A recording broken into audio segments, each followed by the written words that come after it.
Welcome to Inside the Headset with the Palestine High School head football coach Kyle Ralph, special teams coordinator Wes Anderson, and coach, and talk about probably the most requested game that we get throughout this series, which is the 2015 state title game against Fort Wayne Snider. One of the best football games that's probably ever been played in Indiana. This game is was it 64-61 was the final here. Yep. A game that we lose late. So we're gonna tackle this one, and there's a lot to do. So I think what we'll do is we'll just do a quarter each day, or else these things are going to be 3 hours each. So let's kind of have the same conversation we have when we start each one of these games, and kind of talk to me about what happened Saturday morning. You beat Castle. Sunday morning, I guess. You beat Castle on the Saturday in the semi-state game, and a game that you win pretty comfortably. So you wake up and you turn on the film and you watch Coach Tip and his group, and Coach Tip's one of the best in the business, and his guys are really good and really well coached team. But kind of talk to me about your initial reflection as you watch them play to get ready to play them the next Friday. It was man, I've really tried to block this whole thing out of my mind here, so this is going to be rough. I'm glad we're breaking it up into 4 parts, because this is going to be painful. It was weird. My first reactions, I quite honestly, I wasn't 100% sure what to think. They had a couple of games that obviously, you trade the film and stuff like that. They had really just been playing in what was going to become the new 6A. So a couple years previous to this, before the new creation of 6A and then the whole realignment from top to bottom happened, Snider had been playing the mixed schools in state championships, and giving them a go, and they've won a couple and stuff like that. So they were in 5A just barely. They're in 6A now,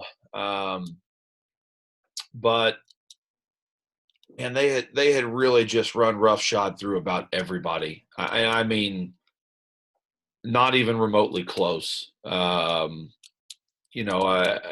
playoff games I think that we traded. They never, in the entirety of the playoffs, they had never been held under like 42 points. I mean, they had just punished everybody, and in a couple of those games, I think they were even up in the 50s. It really was hard to kind of gauge what you were looking at, because we played some great teams before, but it was really hard to process what I was looking at on tape. I mean, they were so big or so fast at every position, essentially. At that point, in Indiana at the time, I had not seen a team that had this many college or Division I athletes on it yet. They were just, they were loaded, and I couldn't quite make out what I was really watching, because then they had a couple of games where, quite frankly, they looked really kind of pedestrian and normal. They had a few games where they just looked, honestly, I mean, superhuman, where you honestly turn the film on and you're just like, I don't know what to do. Like, I have no idea what to make of this.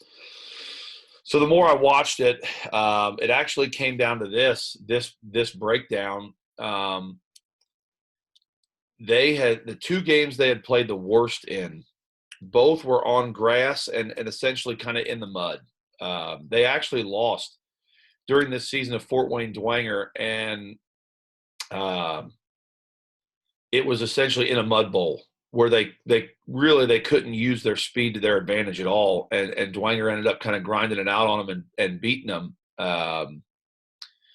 So you're kind of like, all right, what do you make of that? Well, the reality of it was, when I did the breakdown, they had significantly less explosive plays on grass, especially when it was muddy and wet in those games. They couldn't generate explosive plays with their playmakers. And then, when they would play teams on turf, I mean, they just abused people.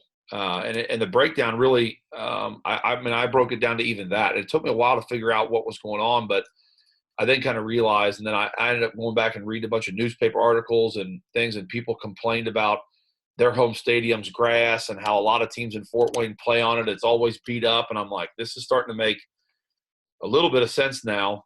That their guys they just don't have a good track, to run and play on in some of these situations. Cause, there were times where, like I said, they looked really kind of standard, I guess.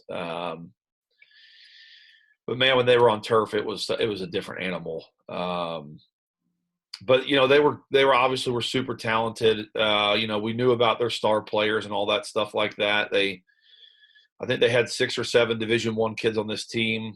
All of them provided multiple challenges to us that we had to try to overcome in some way, shape, or form. The hard part was their surrounding cast was, loaded. And that really became the huge problem, is the amount of overcompensation that we had to create to stop some of their star players. It just got, and I knew this was going to be the case, but it got magnified by the other players, like the little tiny slot receiver that I think went to go play D2 ball. Both running backs they used went and played college football. One of them, I think, was D2 as well. There was just a multitude of stuff that when I turned the tape on, it was like, oh boy, it's one of the most talented teams I really still have seen play to this date. But at that stage, it was just like, this team's so supremely talented. And Coach, I didn't know him well at the time, but, Coach Tippmann does a really good job with that program up there. And, you combine that with, quite frankly, the extreme amount of talent that they have on this team. And really, even now, he continues to do a great job. But, even now, Snider's one of the most talented teams in the state every single year. I think right now they've got that one young offensive lineman that's just got offered by like Ohio State. They had a lineman on the team this year as well that had got a boatload of offers that I think maybe he went to IU or something, possibly. A big, huge offensive lineman. They've just got some guys up there, and it's not a slight to any of it, but we play Columbus East. It's a different animal than Columbus East was. I know that East had some great players and all that, but turning the film on, this was a totally different beast than anyone that we had played to this point. And I kind of knew at the end of the weekend we were in a lot of trouble, especially on defense. We were in a boatload of trouble. So yeah, it's an unbelievable team. They were exceptionally good. So how kind of did your game planning go? And honestly, after the week and, practice and all that stuff, kind of the day of the game, how did you feel about your game plan? And I guess my question is, what had to happen to win this game? A lot. We, obviously you can't really say this stuff to the kids. You never would say this stuff to the kids. And I honestly, I think I knew. I didn't relate this to the staff either. We're all adults. We're all grown men. We all watch the film and figure things out on our own. And we've got our plan for the week, and our coaches go out and execute it exceptionally well. This was one of the 3 times in my career where, I know I've referenced this, but my conversation with Al on Monday when we came into the offices and stuff, and I meet with Al Monday, I give him the scouting report, and he'll ask me general questions. This was one of the 3 times now in 92 games that I've coached where I told him, I said, I don't think we can win this game. I mean, there's going to have to be a lot that goes in our favor if we're going to win this. And I actually specifically had told him, I said, I don't think we can stop them. That's the problem. My analysis, I really thought we would get into a shootout with them. I thought our offense was going to be great. I really felt like we could put some points up depending upon, well, we'll look at the personnel in a second when we turn the tape on, but I thought we could score some points if we could block the interior three kids. The two D tackles and the middle linebacker are all three Division I players.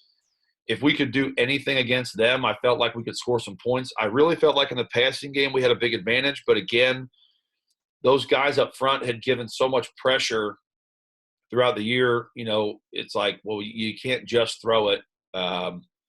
So I really have felt like this game would be a shootout, which is something that, you know, we're okay with embracing. Our offense was really good in this particular year. But I had told him, I said, I don't see how it's possible that we're going to be able to beat these guys unless the ball bounces our way a couple of times. And it doesn't.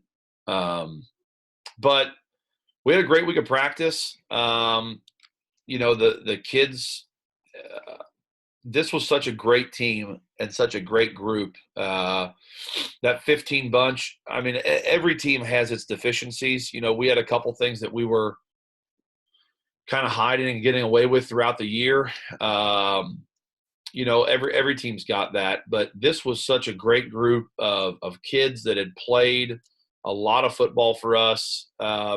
Their optimism and aggressiveness every week of kind of coming after the task at hand. I mean, we'd gone through a pretty good road. I mean, we had to play Columbus East in this season. We were number 1, they were number 2. We had to play them in the sectional championship game at their place, which is really hard to do. We beat them. The regional game then, we had to play Zionsville at home, who was really good that year. We beat them. The semi-state game, we ended up having to play Castle, who'd had a great year down there in Evansville area. And I think we really caught them by surprise, honestly. They just weren't ready for that game. So we beat them pretty handily. You know, this group had been seasoned. They'd won a state championship in 4A the year before. You know, it was a great bunch of kids. The week was really good. I felt as good as I could probably feel going into the game. This was definitely a night where or a day where no food was consumed. I was really nervous for this one. I don't know. Again, there were a lot of things that had to happen for us, and I was very upfront about that early in the week. You know, we had to have a lot of things go our way to win this game, and we don't help ourselves very much. Despite the fact that we had a great week of practice, you know, it's hard to prep for these guys too. I mean, how am I supposed to get our scout team guy and the roster on our 15 team? The roster was in the 40s. You know, we had like 45 or 46 kids, something like that. And we weren't too platoon, but we don't have to play a lot of guys both ways this particular season. Our senior class was really, really deep. But there's no way to prepare for Snider with what we have. You just can't do it. And that was one of my big concerns throughout the week is, you know, we had to cut our team in half almost and do like half offense drills so that, you know, Duke and Alex and Logan and whatever could get their routes in to time things up, but they also had to be defended by our other best receivers to give them a good look. And then the flip side of the ball, you know, when those guys play defense, so like when Brady Walden's playing defense or whatever, he's not – how are you supposed to replicate Mac Hippenhammer? I mean, the guy is a year away from being a 2-sport varsity athlete at Penn State. He's going to go play baseball and football there on scholarship and actively do both. It isn't like he went there and sat the bench. He plays, you know. That's the type of athlete, a 2-sport Big Ten major college program athlete, and we have to replicate that with a scout player throughout the week. It wasn't happening. So, you know, I've got to get Brady ready to be able to cover these guys or the other DBs. And so then Duke had to go run routes. And we did so many things throughout the week to try to get ourselves prepared to play against these guys. The reality of it was, I mean, we were just paddling upstream. I mean, there really was no other way to put it. There was nothing that we were going to do that was going to help us. And I mean, we were just going nowhere. And we're borrowing people from this drill and that drill to get looks for these things. And it was not easy. It was not easy, but the kids had a great week of practice. You know, we did all of our normal traditions and stuff that we do. You know, the whole, you know, Thanksgiving meal and all that fun stuff that we do, which is always just an absolute blast and something memorable. You know, but we had great practices for what we had, but you know, the prep for this was really hard. I do remember that. It was kind of one of those things where I felt great about how we had practiced throughout the week, but it never took the feeling away of we're totally unprepared for this.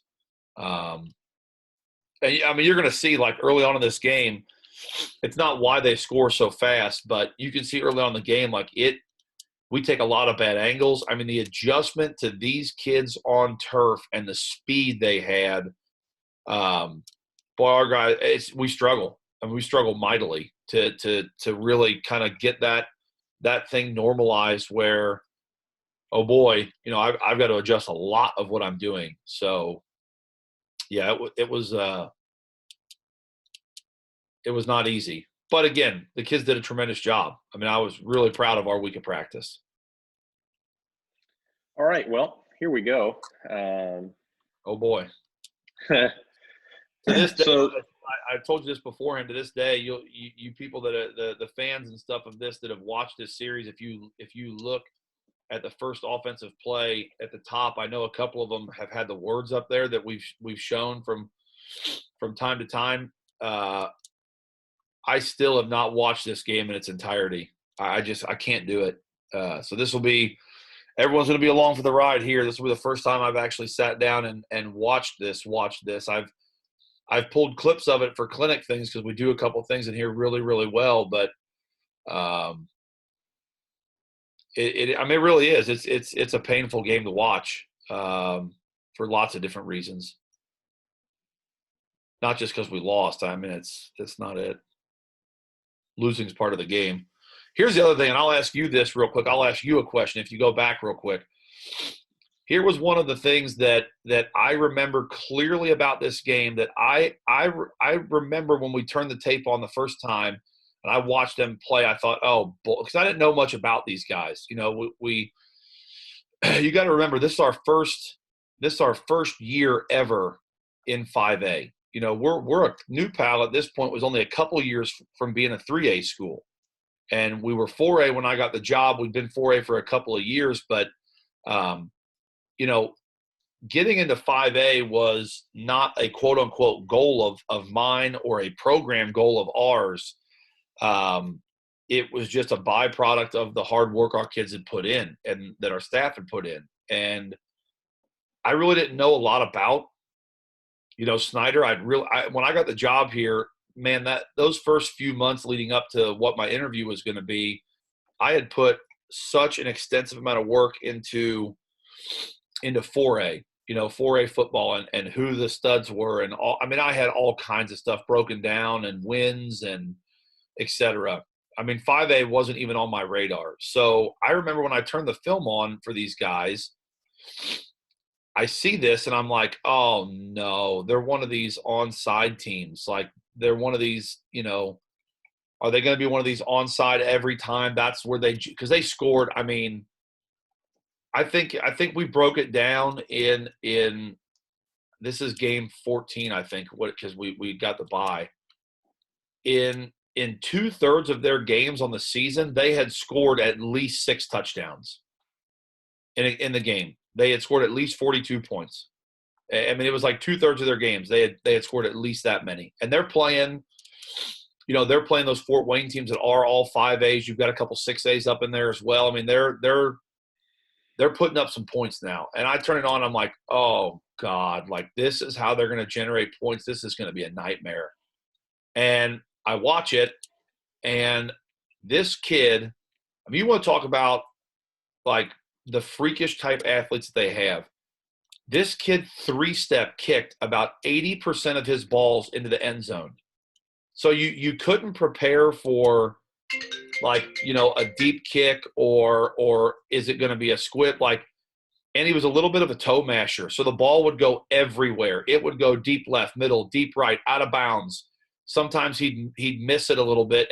But have you ever seen a dude just straight up 3-kick toe mash a ball to the end zone? No. And I'll tell you what, when I turned the film on, so I was not on the staff for this. This was I joined the staff the next year.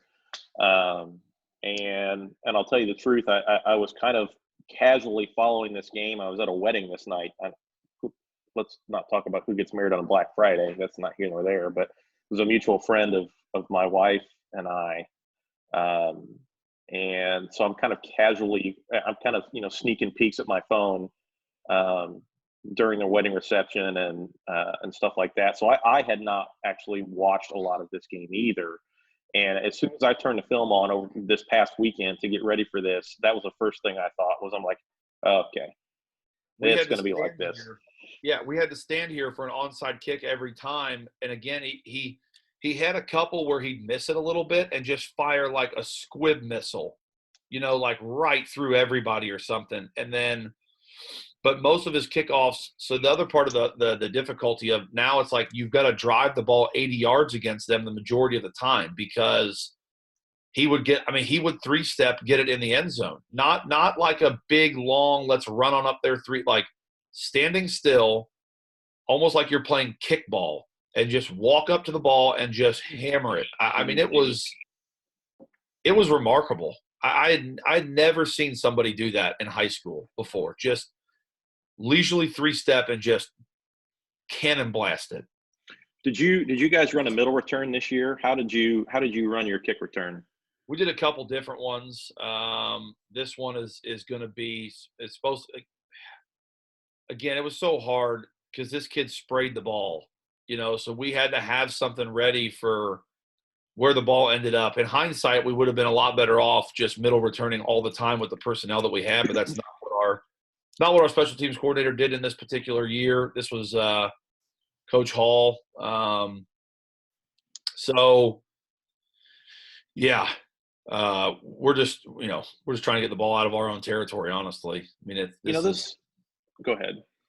It's going to be difficult because he is going to put it all over the place, and these guys could get down the field so fast. If the ball wasn't in the end zone, they were on top of you anyway. Right. So, this was prevalent for a couple of years. See less of it in the last, year or so, but teams that would put the ball over here, they're gonna pile all 11 basically in 2/3 of the field. Yeah. And then their objective is to kick this ball over here, ideally outside of the hash, which on top of everything else, you couldn't lay this ball down here any better. I mean, that ball's on the 1-yard line, exactly equidistant from the numbers and the sideline, which is what you want, because you are basically hosed unless you are trying to return the ball down this sideline. And even then, you are in trouble because you still have to cover. You have to align to handle all 53 and a third is how wide a field is. You still have to cover all this real estate. So you have to put guys over here, but they don't. And they can just send all 10 down in this corner and out angle you, and you are hosed. So there's a lot that goes into this. And he kicks the ball perfectly. And I mean, like I said, you can't put 10 over here because you're going to expose yourself to a sky kick or an onside or, something. So you're outnumbered. You don't have the angle. They've got dudes in 40s, 50s, and 90s running around out here. Linebackers, tight ends. You have to put. Yeah, the whole group was linebackers, tight ends, and all that stuff. Yeah, it was good. You have to put receivers out here to be ready for onside, squib, all this crazy stuff that they do. So you're not only, are you outflanked and out leveraged, you're just flat outgunned you're bringing a knife to a gunfight because those dudes are all 220 pounds running down here to crack your skull wide open. And these guys are all 150, 160 pounds because you need your hands team out there to worry about the crazy stuff. There's a lot that goes into this, and it really puts you in a bind. We get a good return. Now Brickens makes a couple guys miss here. They take a couple of bad angles. But even then, after all that said, it's still the 20, 21, 22 yard line. 22. So yeah, that was my first reflection when I turned this on this weekend, was like, okay, this is how this is going to go. We're just going to 3-step mash one 59 yards into literally the perfect position. Well, get ready. You're going to see a whole lot of kickoffs from him. So Yep. All right, so here we come, drive one, and you've talked a little bit about it, but I really do want to talk kind of about their scheme and personnel here, and kind of, I guess my question is, what made you feel as good as you did about our offense versus their defense? I didn't feel great, but the problem was the middle, not the edges. And as in most years, we were a really strong inside zone team. That's just what we did, and that's who we are. My analysis, that you can see the size of the two young men for them in the white jerseys on the middle there. The one ended up going to Purdue. The other one, I think, went Division I. I can't remember where he went, but they were younger in this, but I mean, they're still Division I players, and they're still huge bodies. They were like 280 something pounds apiece. And then the kid behind them ended up going Division I as well. That's standing in the middle. He was like 6'4", like 215 pounds, something like that. And he was younger as well, but I mean, just rangy. So the middle of their defense was going to be a massive problem. You're going to see us a lot in this game. We're going to kind of do the if you can't block them, don't block them thing. So we're going to run our midline zone a lot in this game because honestly, I just didn't think that we could block their interior guys with any level of consistency. And we had a good offensive line this year. Yazel's the center. He goes on to play at St. Joe's and then later on Wabash. But and he was an all-state performer. But I mean, they're having to block two Division I kids, one of which is going to go to the Big Ten, and that's just asking too much of our guys consistently to get that job done. The bonus was the edges were a little bit weak in our opinion. We thought we could come after their defensive ends some. I think one of them ends up being a college football player too, but the structure of their defense was very vanilla. They had lacked some discipline at times throughout the season that we had caught on film, and they had relied very heavily on their athleticism and just their sheer talent to do things to help them be successful. And up to that point, they really had gotten away with it. Honestly, there were a lot of chinks in the armor of their defense because they just didn't play very sound a lot. What I think made that worse is they played the same almost every single snap. So offensively, we knew where they were going to be, and you're going to see here in a second, like they really only played two coverages, and that helped us a lot because they just couldn't make mistakes. That was the thing. They had made so many that we had seen that teams just weren't athletic enough to probably make them pay for. We could, we had the ability on this team to not out-athlete them per se, but out-execute them. So they're essentially going to either play cover 4 or man-to-man every snap. And it really comes down to, one, don't let the ball get over your head and let our other 6 to 7 athletes run and play and tackle. Or they're going to play man-to-man, and we're going to put our best athletes on your lesser athletes and shut you down, and that's that. I mean, that was pretty much the end of it for a lot of teams. They couldn't get by them, and then they couldn't out-athlete them, so you lose. we felt like we had some advantages there, where we could do some things to confuse them. Duke is again not a Division I talent, but I think one of the better and more productive wide receivers that you're going to see in high school football. Just a phenomenal high school football player. Duke ends up going to St. Francis and plays NAIA ball and had a really nice career there early, but it unfortunately hurt his knee and it kind of sidetracked it. But he really was the best athlete that we had that would give them problems. He was fast, but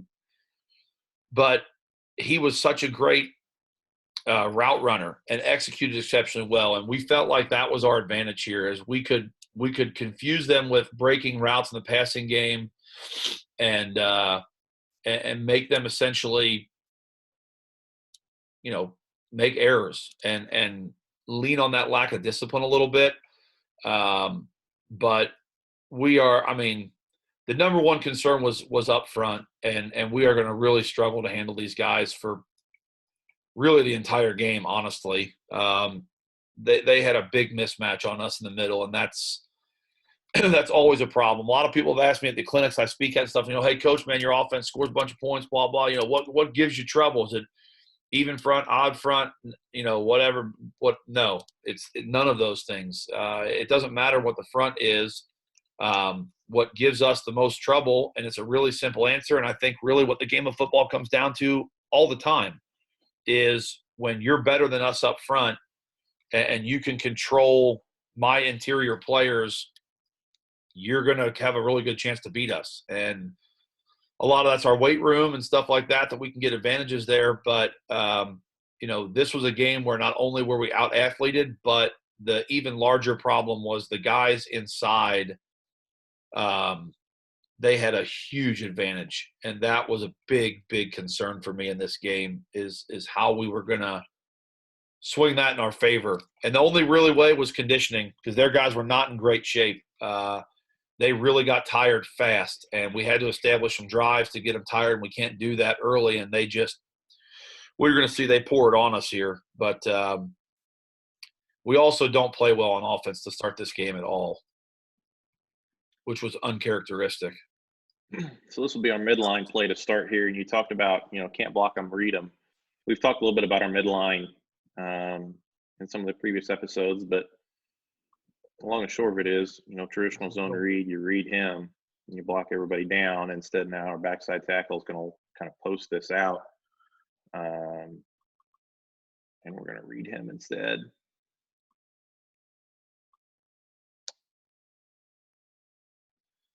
Yeah, first play of the game works out really well. It's about as good as you can do it. Looks like it's drawn up on paper, and it executed the exact same way in real life. So we get a 20-plus yard carry right out of the gate here.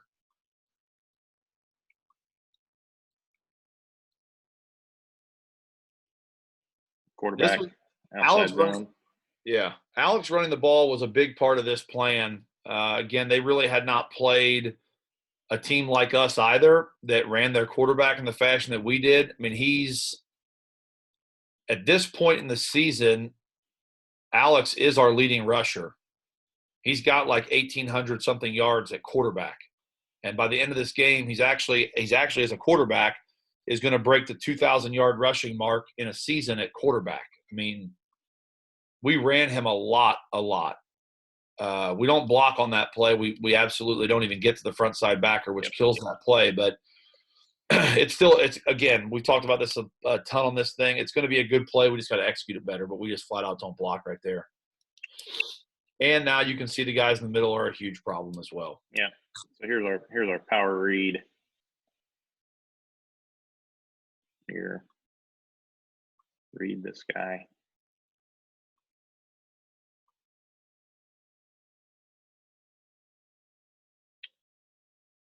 We just get stuck in no man's land there, and we don't get a great mesh off of this play. Kid kind of attacks the mesh point, and Alex does what's right here, which is don't make a mistake and try to just pull it and get us back to zero. What we don't want is what we don't want is a fumble, but hold your breath.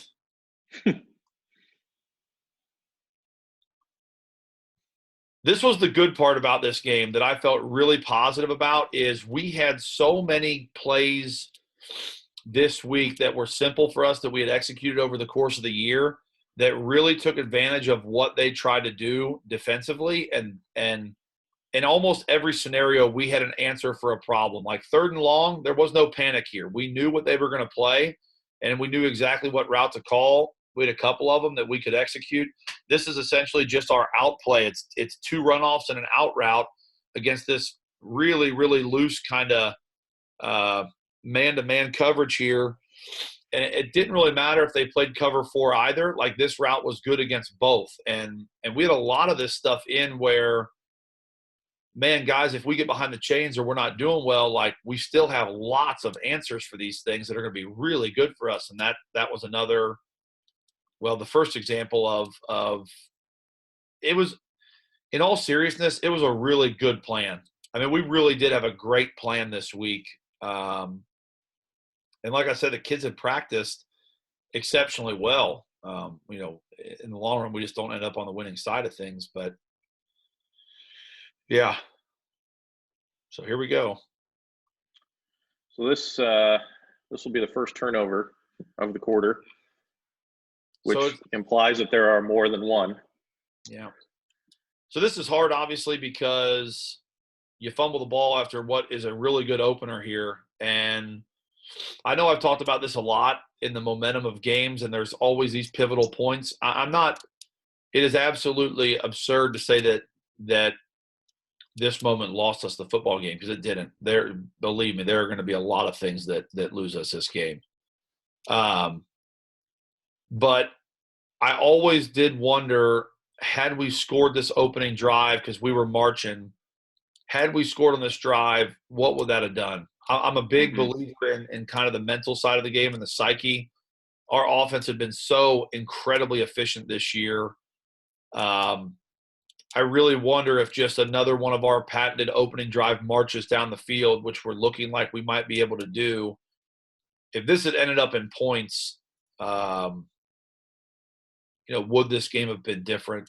I'd like to think so, but like I said, this fumble is not what loses us the game. The hard part about this, truthfully, was of all the carries he'd had in this season, Alex had only fumbled the ball once, and that was in an absolute monsoon against Shelbyville. He was down inside the 5-yard line, and a bunch of people had kind of caught up to him in the mud and squirted the ball out of his hands. And, it was a torrential downpour of a game. It was miserable. That was his only fumble of the year. And he comes out in the opening drive of this one and fumbles one. He's going to fumble another one here in a second. That kid literally dove at him and put his hand right on the ball. It was a little bit unlucky. It happens.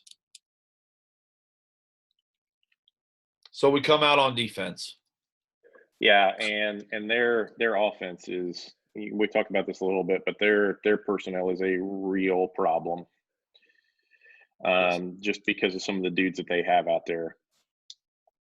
Yeah. So here again, this was one of the things, like when we get in games like this, the depth of scouting and preparation that I personally put into stuff is, it matches and or supersedes the level of the game. And one thing that I had found out after some digging is, and we tried to use this against them, but it doesn't really pan out for us until we make a change later on. But their kids were big in what really was kind of the cutting edge of 7-on-7 stuff here in Indiana.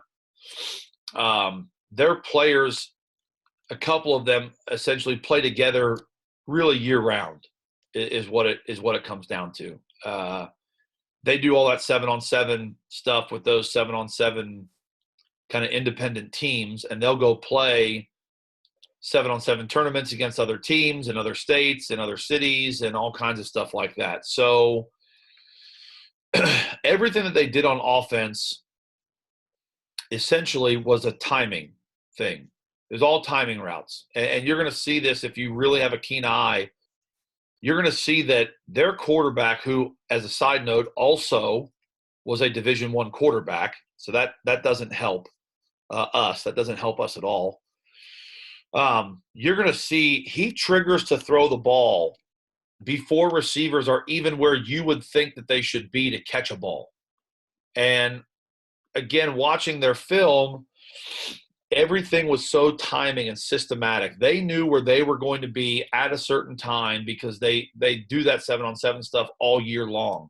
And they know when certain routes are coming open in certain windows. And you're going to see them. He literally triggers to throw the ball before the kids even get there. And then the ball is in the window on a rope. And it's like, God, how are teams even supposed to defend this? And that's part of why in those rainy, muddy, miserable games they struggled, because the timing is off. They didn't have that rhythm. You play 7-on-7 inside in turf or indoor facilities and stuff. There's no rain or mud to slow you down. So you're going to see them on a couple of these where if you have a keen eye, you're going to watch him trigger the ball and you're going to think there's no one even open yet. This would be one of them right out of the gate. You can see right now he's already triggered, and that guy isn't even there yet. He's not even remotely close to being there yet. But they know where they're going to be, and they know when they're going to get there, and he knows when to throw that ball. I'm going to be honest, it was super impressive to watch on film. And we tried to vary our coverages up as best we could to maybe mess with him mentally. But that was a huge part of this. Is that passing game for them was so incredibly efficient. Like I talked about, I've already talked about the quarterback as far as his arm talent. The other thing that, I went and dug through, it's not like he's just standing back there in the pocket as a gunslinger. You're talking about Snider High School now. This dude was the anchor leg on the 4x1, the quarterback. I mean, he can run. Now, they didn't run him a lot just to keep him healthy, but when he took off, it was over.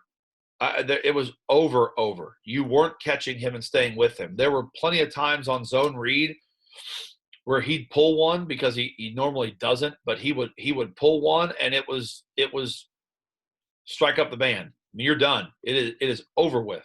So he's a great track kid. And I pulled his times and stuff up, and then you find out he's the anchor of their 4x1, which also their other skill players were on that team as well. And then you look at those times and you're like, okay, well, that's faster than what we run. The running backs, they had two kids. One of them was a little bit more power. One of them was a little bit more speed. Both of them brought an incredible amount to the table. They were super talented. I believe both of them were all-state players. Both of them went on to play college football. They were really good, really, really good. They use them in the passing game a lot, which also makes things even more difficult because now you've got a fifth guy out there. Let's see. Their offensive line was really solid. The left tackle, I believe, was a Division I recruit that had quite a few offers. And then the receivers were just – I'm really not even sure what to say. They were such a problem. You're going to see the speed difference between what they possess and what we possess is something that we're going to have to adjust to significantly. We talked about the hip and hammer kid that went to Penn State that had offers from absolutely everywhere. They had another kid that went to play Division II that I actually thought was equally as good in regards to what he provided their team. He's a big 6'4", like 190-something pound slot that went to play Division II. He is insanely talented. And then they had a really small slot that was just lightning quick that could get in the windows and run your guys off and hurt you underneath. He went to play at a really good Division II school that competes at a high level. And then the odd part was their tight end at the time, he was a good player, but they literally never threw him the ball, ever. He had like 3 or 4 catches on the season. So this is going to sound ridiculous, but part of our game plan actually was to not cover him.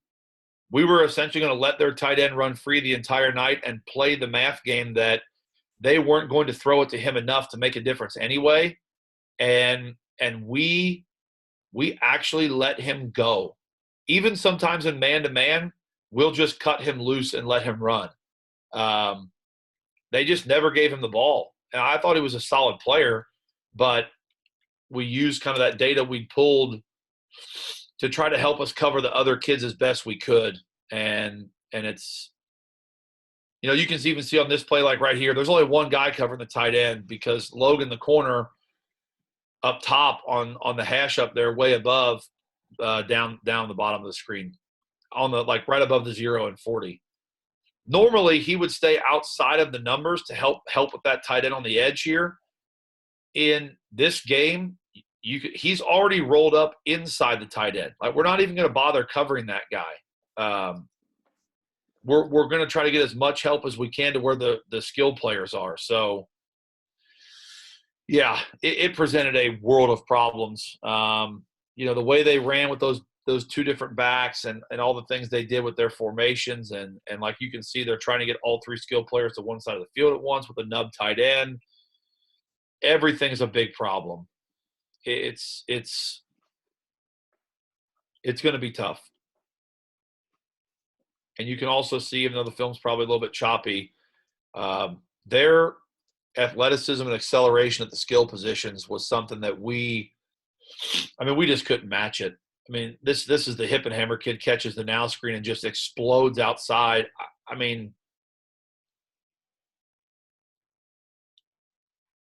There's no coaching I can do to make my kids quicker and faster in 7 days. It's just, they got guys that we don't have, and we've got to find a way to negate that.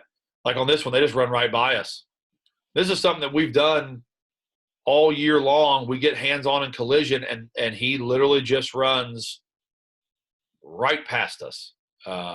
We have rerouted and jammed kids all year long, and done this exact same thing. And on this occasion, we reroute, we jam, we press in, and he literally just blows right past us.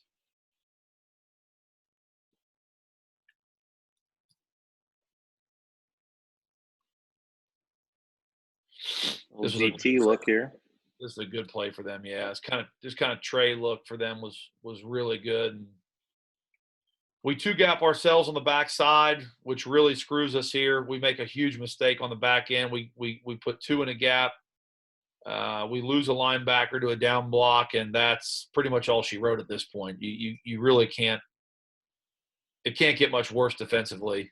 That's really bad play by us. We not a great start.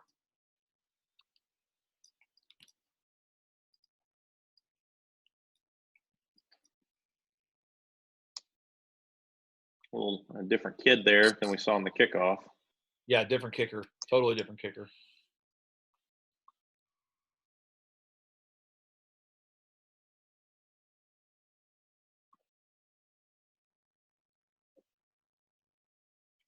$7-0. Nothing to panic about at this stage of the game. How about this one? Of course. Doesn't go out of bounds and sits right in the corner. Of course. Absolutely unbelievable.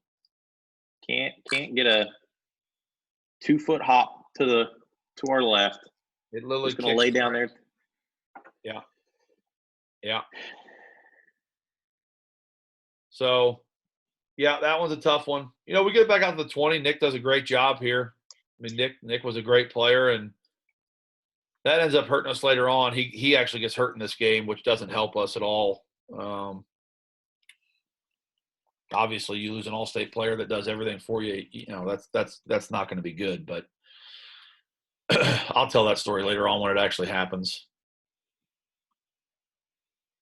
So the problem with the guys inside continues, as you can see here on drive number 2. We go back to power, we go to kind of our outside zone deal here, and I'm really not sure why our tackle does that, but Should sift for this right here. He's really it's pretty accelerated. And then we just make another error here, which kills us because the guy that we really should be kind of sifting through just runs us down and makes a play for a negative. This was also incredibly uncharacteristic of us that kills these opening drives here. On the season, I could probably count in 13 games, I could probably count on one hand how many drops we had. And I might not even use all the fingers. We had been so good, and then we dropped that one right in our hands. Puts us in 3rd and 12. It was just a really uncharacteristic start for us here, honestly. We get pass interference on this when the guy hits us right in the back before we catch the ball. We come back to essentially the exact same concept we had just run before, go right back to the well again, and we hit this one, but we get pass interference on this. So same deal, just running out. 2 runoffs, or this one's hit, sorry. So he's going to sit down in the hole here. Sorry, that is out. Yeah, sorry, that is out. Yeah. Same thing. We just get pass interference on this one, so we pick it up. Midline again. He sits and squats and does a better job here and kind of plays both of them here. He does a pretty good job of sitting and squatting and playing 2 people. He's a big boy. That's a hard one there. They're just kind of attacking the mesh point, which makes it a little bit more difficult on plays like this where the decision's a pretty snap decision. I mean, it's pretty bang bang as far as, the read and then what you're doing with the football. This is another one. It's literally right in our hands, and I'm not joking. I would bet that on the season we had dropped less than 5 passes, that it had legitimately, they were catchable balls. I guarantee it was less than 5. And now it's the second drive of the state championship, and we've dropped 2. It was just really unlike us. I mean, it really was. There's no other way to put it. It was a very uncharacteristic start for our offense right here. 3rd medium. Here comes our wing counter.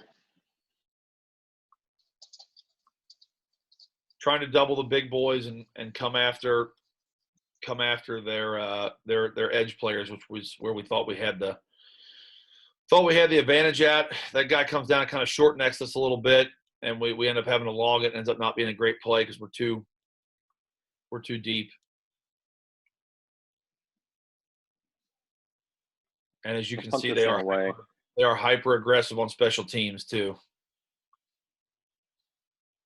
I mean, it's man-to-man with everybody else coming except for the returner.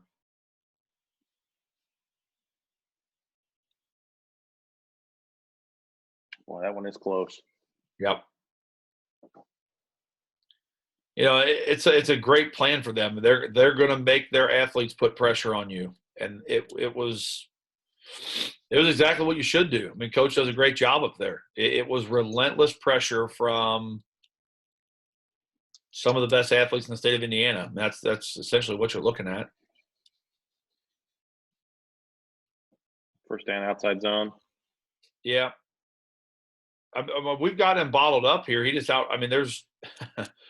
he just outruns us. We get a hold, but I mean, we're playing that play in particular. We're playing pretty solid defense. He just literally outruns everybody to the sideline.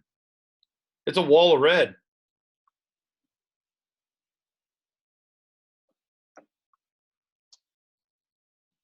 Those 2 running backs were really good players. They didn't get enough credit, in my opinion. They were both really, really good. Another penalty here.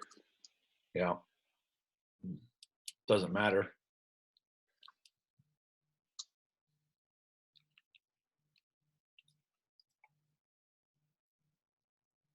There's another good example of it. This is just Sale here.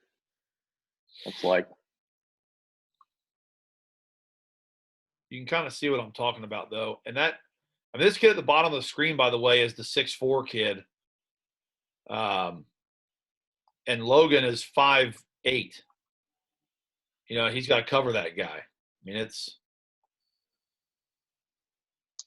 this essentially it's essentially like a post in a corner, like you just said, kind of another sail concept. But if you watch this and see when this kid throws this ball comparatively, I mean, he knows what's coming.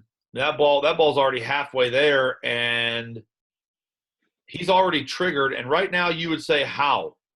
I mean, that kid is literally still covered and behind my player, and he's already triggered to throw this. They were so good at these things and knowing what was coming. And I mean, My favorite part of this is the I'm open wave. he knows. I mean, I'm open. yeah. And you're not yet, but you're about to be, and you know you're about to be. They were super impressive.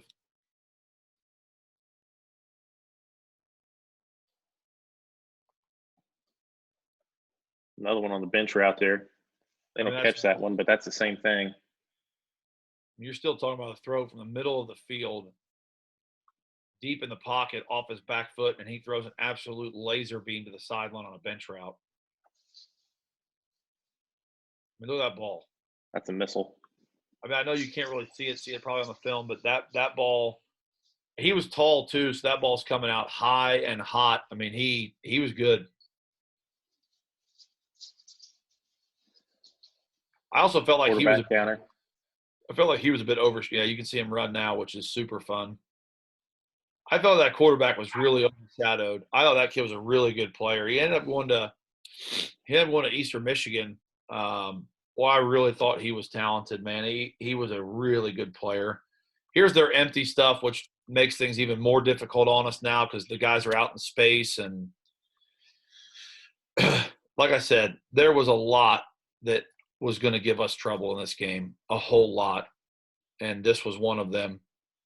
You know, teams now, they try to do the RPO stuff with these empty sets and whatnot. You know, oh, you leave the box, the quarterback is going to run the ball, or, you know, those RPO draws and or whatever, you know, and people in high school are trying to replicate what Oklahoma does was like that that kind of draw drag where the one guy runs like the drag screen and they're going to RPO the draw and the drag and stuff. And that stuff doesn't work because you don't have Kyler Murray and you don't have Jalen Hurts and you don't have Baker Mayfield.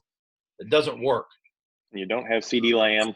Yeah, you need to have, well, kids like this kid who are Division I quarterbacks with their arm and their legs and all-state track performers with those legs as well. When you go into empty like this, I mean, some of these teams that try to do these things, their quarterback isn't a run threat, so who cares? You know, yeah, we're going to leave the box and let your slow quarterback or your 5'10" quarterback run. Fine, that's okay.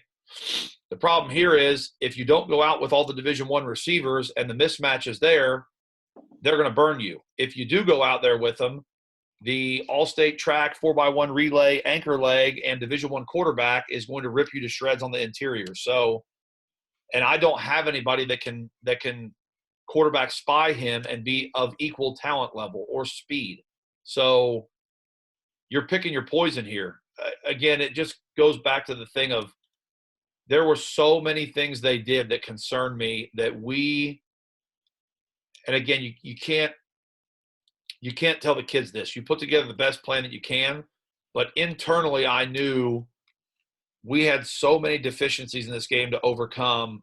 I just didn't think if they found them, I didn't think we could overcome it. And this was one of them. That their empty sets were well, I mean, terrifying because I didn't think we could stop it. I really did. I didn't think we could stop them in empty. They essentially could do whatever they really wanted to do, and we couldn't have done much in retaliation to that. Well, another example here. This is just straight counter, and we're in a really good position here. Yeah, he bounces this when he shouldn't and just outruns us. I mean, you should not bounce that, and he does anyway, and gets a good gain off of it. They were fast. Is this Luke Ely? Yeah, that's Luke as a freshman. Yeah. That's what I Yeah, thought. we're starting a freshman linebacker out there. Austin Keels at right tackle is a freshman as well, by the way. I know I mentioned this earlier, but my theory was proven correct before the game even started. When we came out to warm up for this game, and the Colts turf was essentially brand new. It was beautiful. It was like running on a cloud. When I saw them warm up, I looked over at one of the assistants. I can't remember who it was. It might have been Jeremy Large, and I was like, we are in a lot of trouble. I mean, their kids were literally just floating across the turf. It looked like they weren't even stepping on it. They were just floating across it. I mean, they were so fast. Yeah, then they do this. Then they have this formation where they go inverted bone here. They go into double tight inverted bone and like their power sets, and then they just mash it. And their quarterback can run boots and nakeds and waggles and quarterback loads, and they run double ISOs and powers, and so now you're having to completely redraw a plan up for all that stuff, and then what they can do from those things on short yardage. I mean, quarterback sneak, 3rd and goal from the 2. mm-hmm.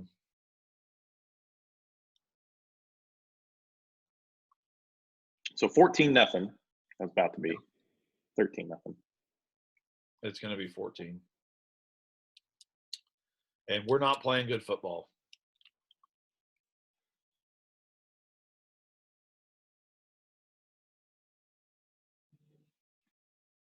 On the positive side, he kicks this ball into the end zone, so that's good.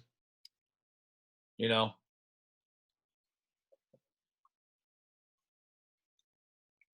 As if things couldn't get worse, to do just 3 steps one into the end zone there on him. Mm-hmm.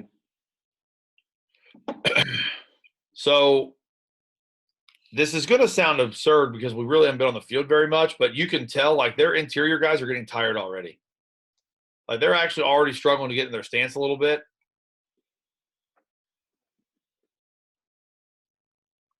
And their stances are getting a little bit lazy.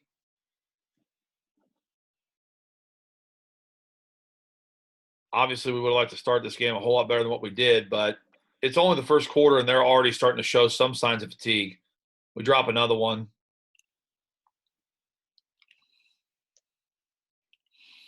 This one's a tick behind, but I've seen Duke make way harder catches than this. So this one hits us in the hands, and we don't catch it again. Not really, that's not like a drop per se, but it's in our hands and we don't catch it. So we don't get that. So now we're in the third medium here.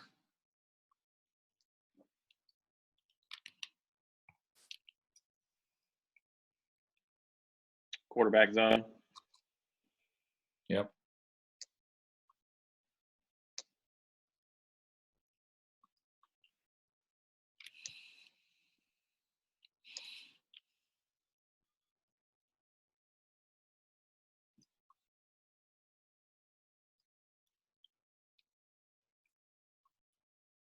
We're doing better up front because, again, these guys are getting tired, which we didn't think it was going to be like this, but they really are. They're already starting to wear out some.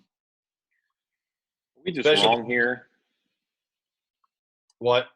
Are we just wrong here? Because we post this backside tackle and basically, I mean, it looks just like it's inside zone. But we post that tackle and just let the linebacker run right in the B gap. Yeah, we're going to make a lot of errors there. It's not going to be a good night.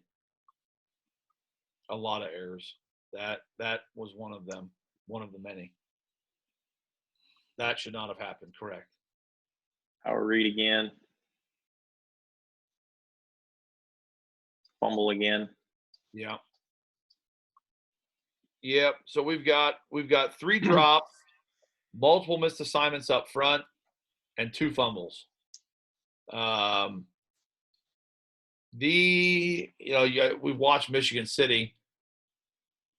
this was the worst first quarter of football we've ever played. Probably the worst quarter of football we've ever played in my time here.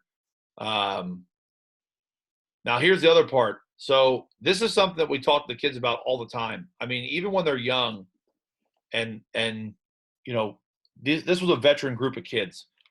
We turned the ball over.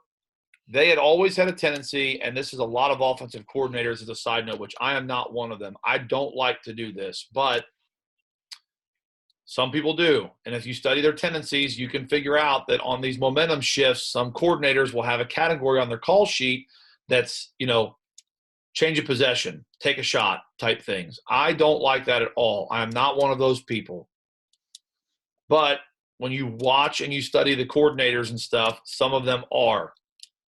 They didn't do it the first time around because they were so far backed up in their territory, and it was their first drive of the game. Well, the game now is underway, and this staff, they had a tendency that when they made turnovers in games, they were going to go for the throat. And so that was number one. Number two, in the huddle, I had told specifically, because they're right-handers, they were righties. I had told Logan to stay away from everybody on this play. I didn't think they were going to do what they're about to do here. I thought the ball was going to go up to the big, tall kid on him, some kind of a reverse or a pass or a halfback pass, and they were going to throw it to the big, tall kid just because he's literally 8 inches taller than Logan. I mean, I would have already thrown it there 4 or 5 times by now, if I had that kid against a 5'8" kid. So I told him, I said, you've got to stay away. They're going to come after you with some trickery here. I guarantee you it's either going to be a halfback pass or something like that, and they're going to come after you with the tall kid. Stay away from everybody on this play. If you go back a little bit here, the other thing that we talk to our kids about all the time, and when we do our scouting reports, is we are very thorough with those things. Look at the formation they're in right now. They have never shown this. This is a unbalanced cover tight end to the left, okay, with a double wing on the right, and then the hip and hammer kid is at the bottom by himself, which I think then at that point reinforced like something trickery. He hasn't come out there like that by himself yet. And our kids are way too in tune to this stuff. And you can see me, I'm down at about the 27-yard line right now, and I am screaming to back away and stay away from him. Back up, get away from them. They end up running a jet reverse quarterback wheel, and they run right by us for a touchdown. I mean, when that kid throws an absolute dime in there too. He throws an absolute ball and a half. Yeah. Everything about this play, aside from me telling them in the huddle beforehand to not go near the line of scrimmage, should have keyed our kids and alerted our kids that something is wrong. And we talk about this all the time. When you get a silly formation or you get something crazy that doesn't look right, our DBs all have auto checks in to essentially go to cover 3 or cover 4 and stay away from everybody. There's a line of communication that happens there. We just don't do it. There's no other way to put it on this play. We literally just don't do it at all. It doesn't matter how many times I've reminded them in the huddle. It doesn't matter that I'm screaming on the field. It doesn't matter that it's what we've done for, 13 plus 1 week of practice, so 14 weeks prior. We just don't execute at all. And again, it's not like Logan loses this game for us with this one play or I'm trying to beat him up, but we are really just – and he runs right by us. I mean, he's that fast. And Logan was not slow. I mean, he was pretty quick.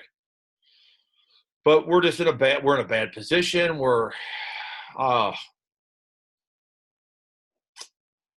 That's all I got to say about that. We're not playing good football. I mean,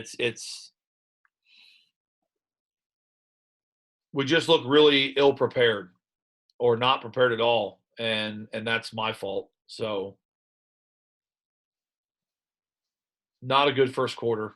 Definitely want this one to get over with in real time and now. So they kick one deep in there again, and they pin us at the 20.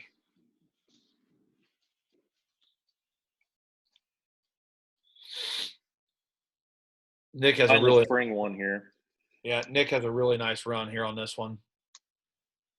Here's what's about to be even worse. I think coming up, Alex fumbles a third ball before this quarter's over. He fumbles another one in a minute, and we get it back. But we fumble 3 times in this quarter, and we get one of the 3.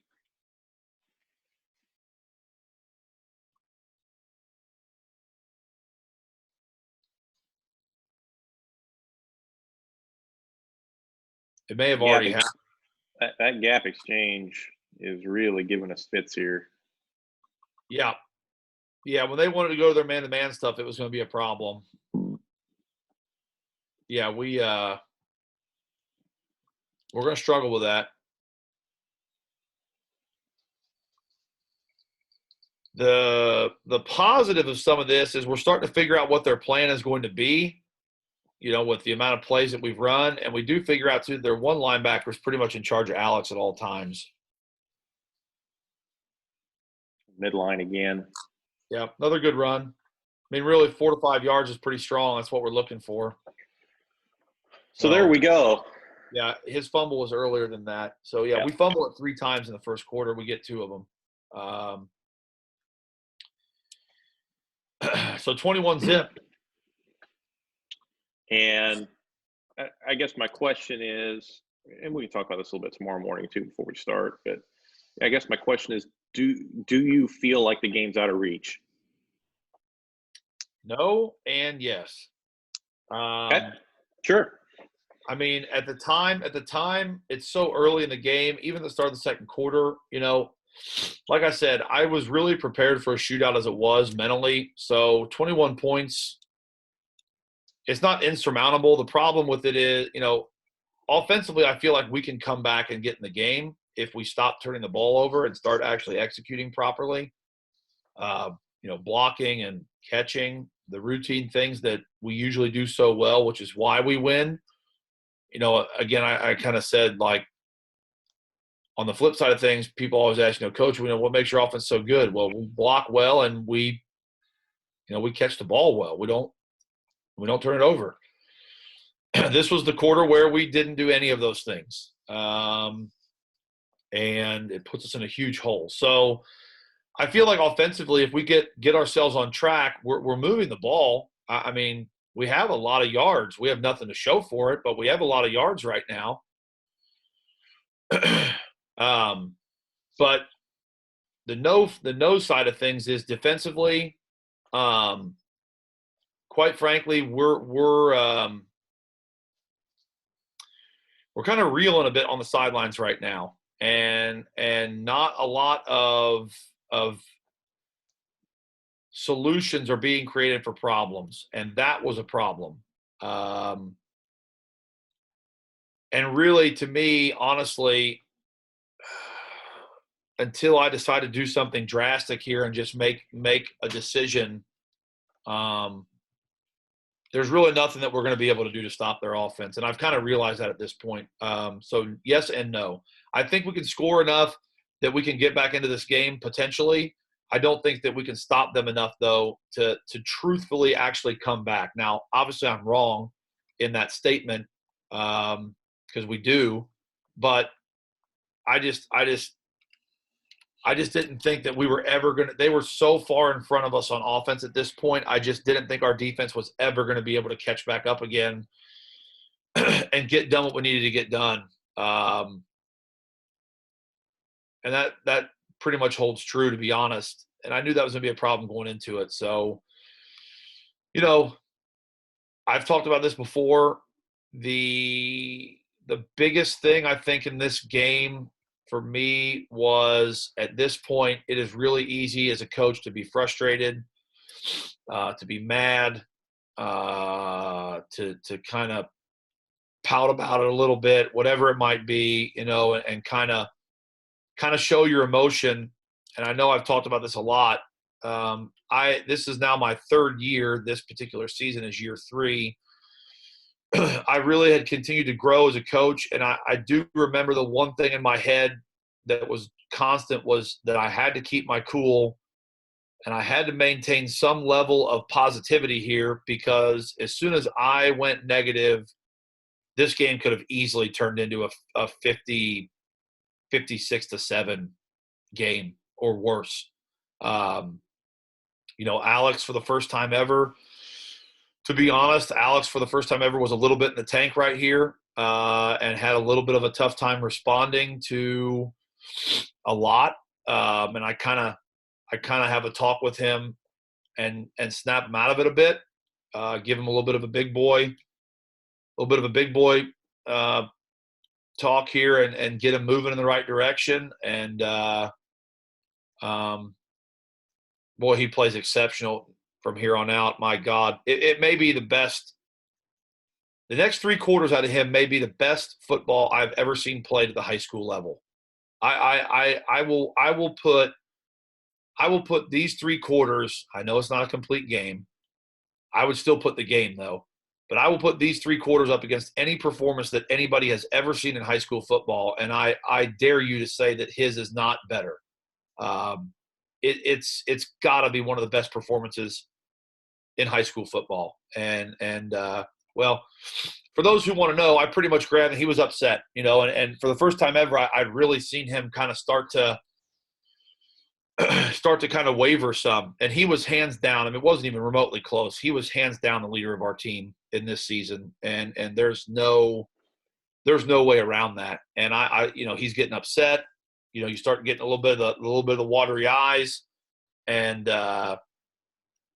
he feels like he's lost the game for his team already. And he was a captain through and through. And I pretty much grabbed him and I told him, I said, look, this game's not over yet, okay? And I said, you don't see me sitting here essentially whining and pouting and feeling sorry for myself. I said, you're the leader of this team, and you don't get the opportunity to do that stuff either. I said, so you better shut it off right now. And if you don't and you go in the tank, I said, you understand that you are going to pull the other 20-plus guys with you, and that's not acceptable. Real leaders, true leadership, you're going to go out there, you're going to put your head up, and you're going to find a way to get the job done, because that's what you do. That's the type of player that you are. I said, the fumbles are over. I don't care. I'm not interested. You can't change what's already happened.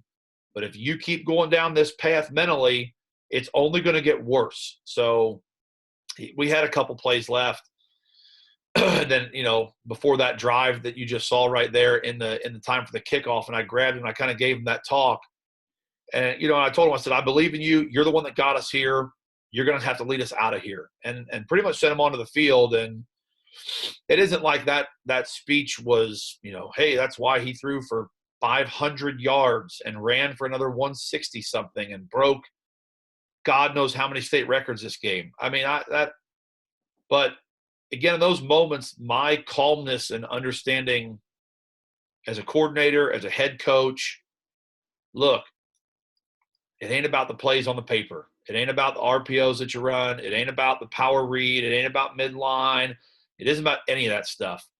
You got to know how to coach kids, and you got to know how to mentally approach kids. And I think I had done such a better job of that over the years. And in this moment, had another one of truthfully, it was the best play I called the entire game, was getting him over there and having that talk with him. It's what he needed.